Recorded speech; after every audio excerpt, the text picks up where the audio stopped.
నా నిర్ణయం తనకు నచ్చలేదు సరే, నా అభిప్రాయాన్ని తను గౌరవించలేదు సరే, అప్పటినుంచి నాకు దూరంగానే ఉందిగా. అరే, సీతకు పుట్టిన బిడ్డనేదో నేనే చంపినట్టు నన్ను శత్రువులా చూస్తుందేంటమ్మా?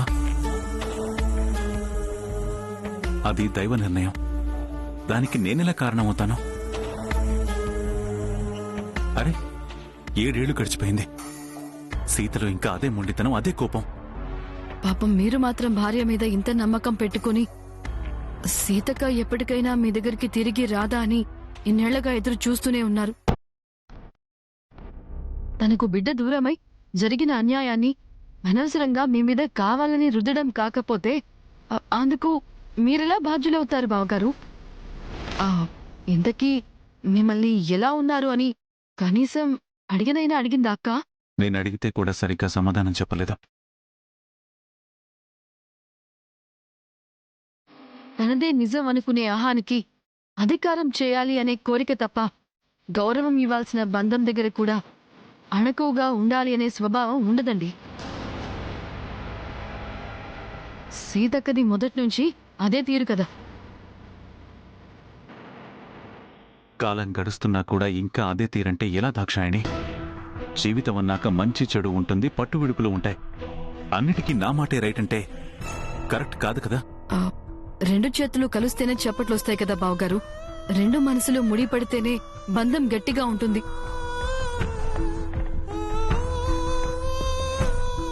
మీతో మళ్లీ బంధం ముడిపడాలని అక్కకి ఆలోచన లేదేమో.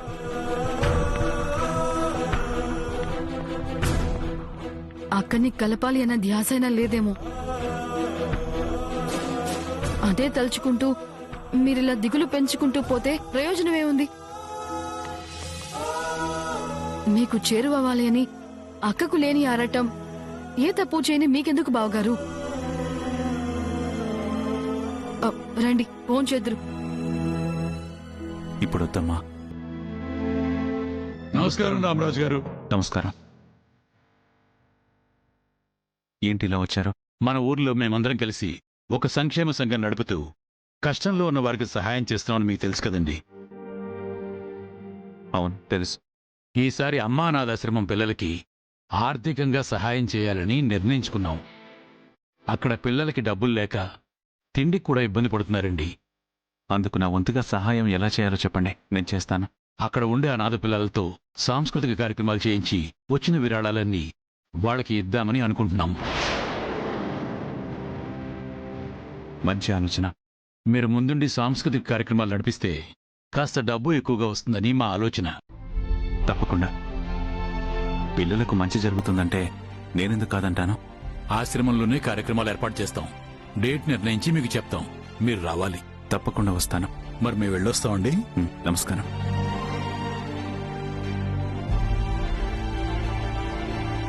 బావగారు రండి, బావగారు భోంచేద్దరు.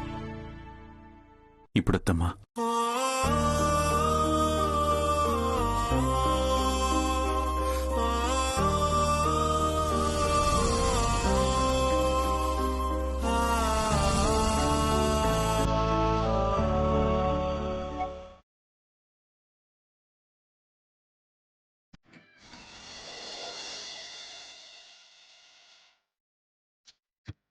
అందరూ నోట్ చేసుకోండి.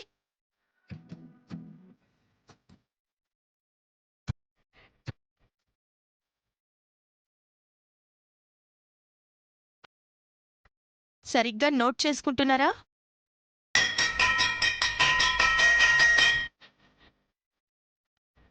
సరే, మీరందరూ వెళ్ళి భోంచేసి రండి. మళ్ళీ తర్వాత పాఠాలు చెప్పుకుందాం. Okay miss.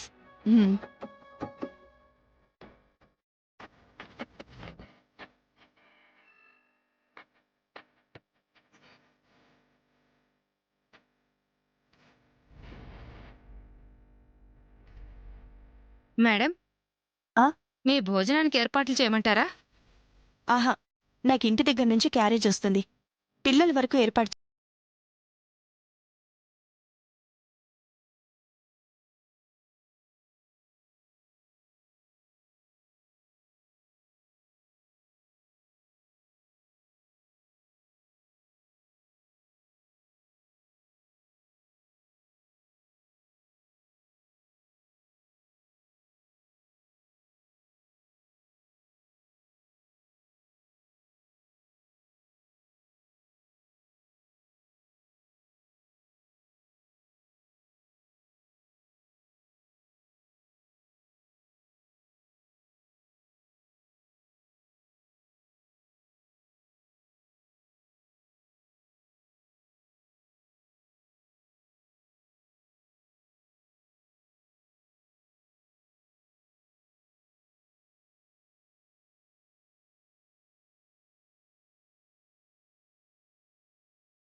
నా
మీరు ముగ్గురు నాతో రండి.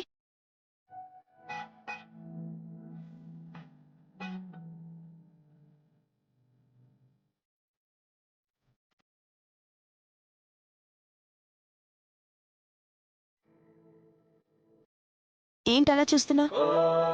నీకు ప్రత్యేకంగా చెప్పాలా? రా.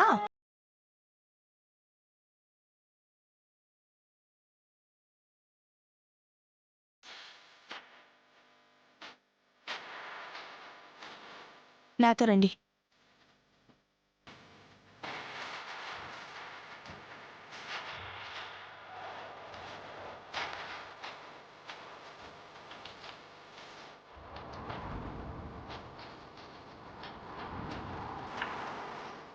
ఎందుకు మిస్ మమ్మల్ని పిలిచారు? అన్నం తినే టైంలో ట్యాప్ దగ్గర నీళ్లు తాగుతున్నారేంటి? నిన్న ఉదయం కొంచెమే అన్నం తిన్నాం మిస్.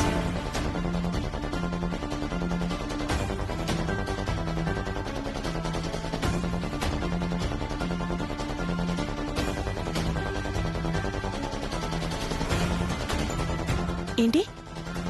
నిన్న పొద్దున అన్నం తింటే మరి రాత్రి ఏం తినలేదా? మళ్ళీ 2 రోజుల దాకా తినేదేముండదు.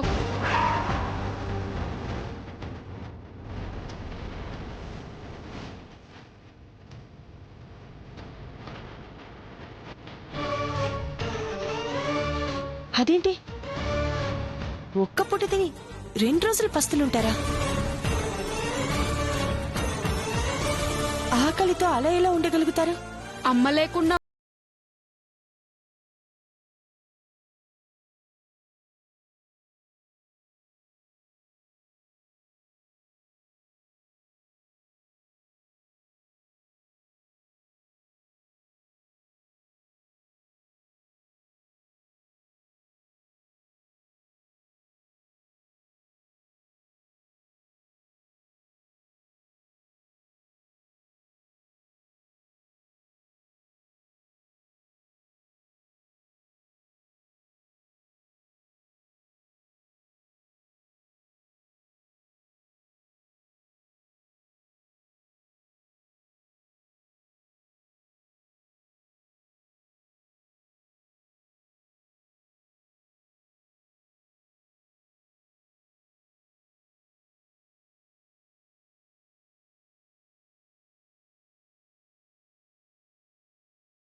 పిల్లలు ఊరికే ఉండరు. మళ్ళీ ఏం చేశారో ఏంటో, అంతా నా కర్మ.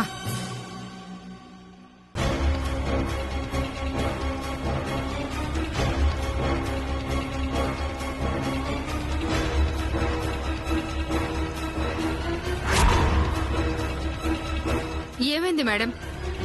వీళ్ళేమైనా అలర్ట్ చేశారా? మీ ముందు నుంచున్నారు. పిల్లల విషయంలో నువ్వు చేస్తున్న చిల్లర పని గురించి నిలదీద్దామని నిన్ను పిలిచాను.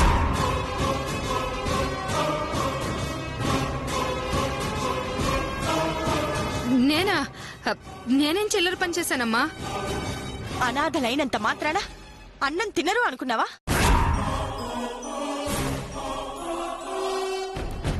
ఆకతాయిల పిల్లలైతే ఆకలుండదనుకున్నావా?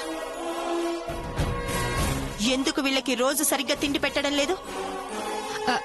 అంటే అది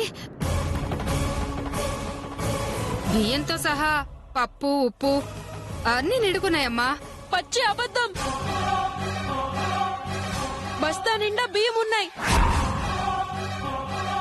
డబ్బాల్లో పప్పు కారం అన్నీ ఉన్నాయి. నేను చూశాను మిస్. ఏంట్రా వాగుతున్నావు? ఆయా, పిల్లలకి తిండి పెట్టని మానసిక రోగాన్ని నువ్వు వంట పట్టించుకుని వాళ్ళ మీద అరుస్తున్నావేంటి? తప్పైపోయిందమ్మా. కొన్ని నెలలుగా ఆశ్రమానికి ఎవ్వరూ విరాళాలు ఇవ్వట్లేదమ్మా. ఉన్న వాటితోనే సరిపెట్టాల్సి వస్తుందమ్మా.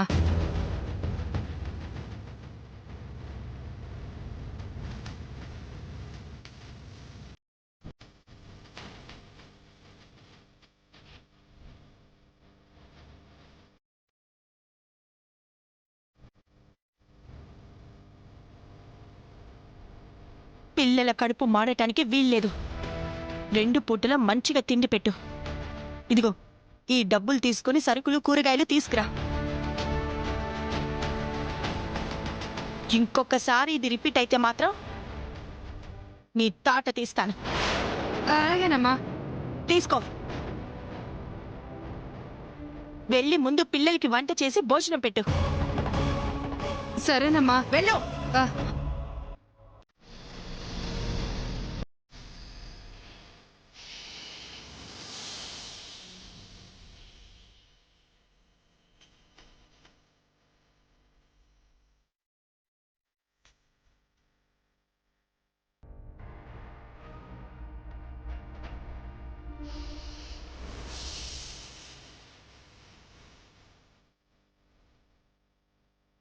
శివ, ఆకలిస్తుందా? అవును మిస్.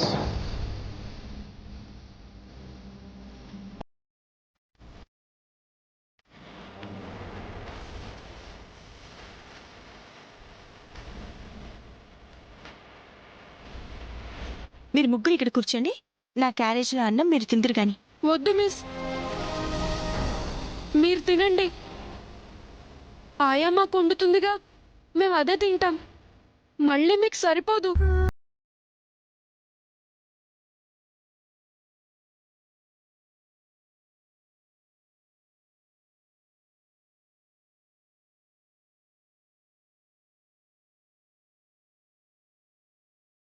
మీరు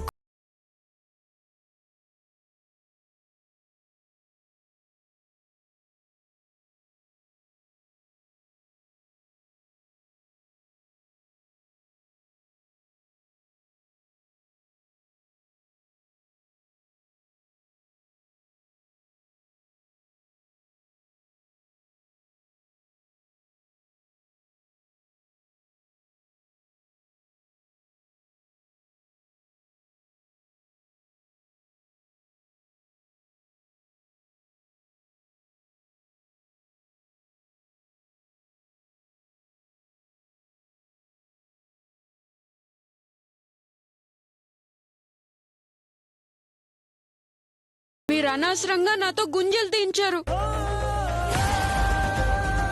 తప్పు చేయకుండానే నన్ను కొట్టారు. గంజాన తాగుతాను గాని మీరు పెట్టే తిన్ను.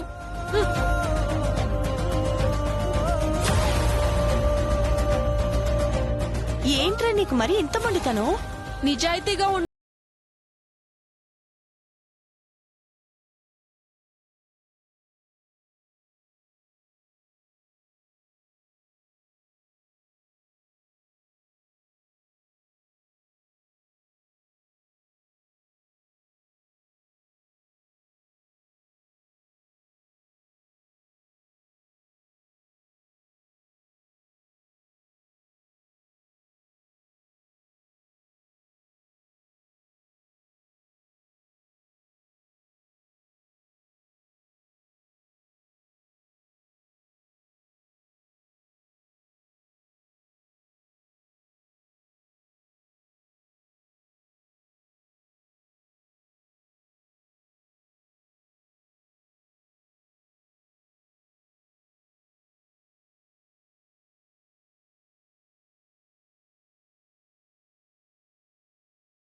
మంచిలో తాగు.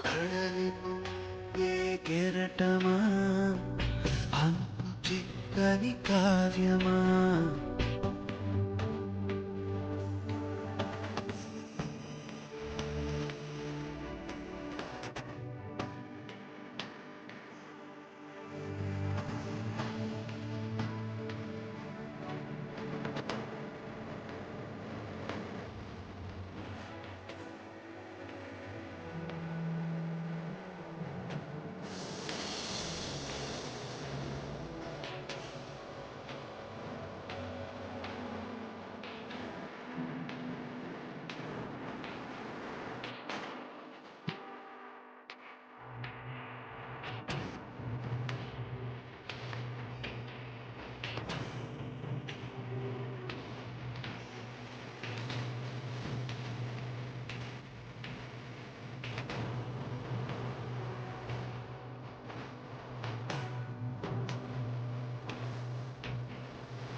హలో చెప్పండి.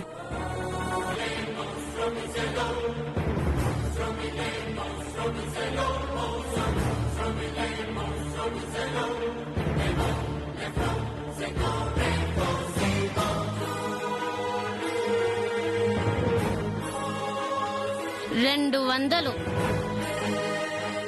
బోలెడని చాక్లెట్లు ఐస్ క్రీమ్లు కొనుక్కోవచ్చు.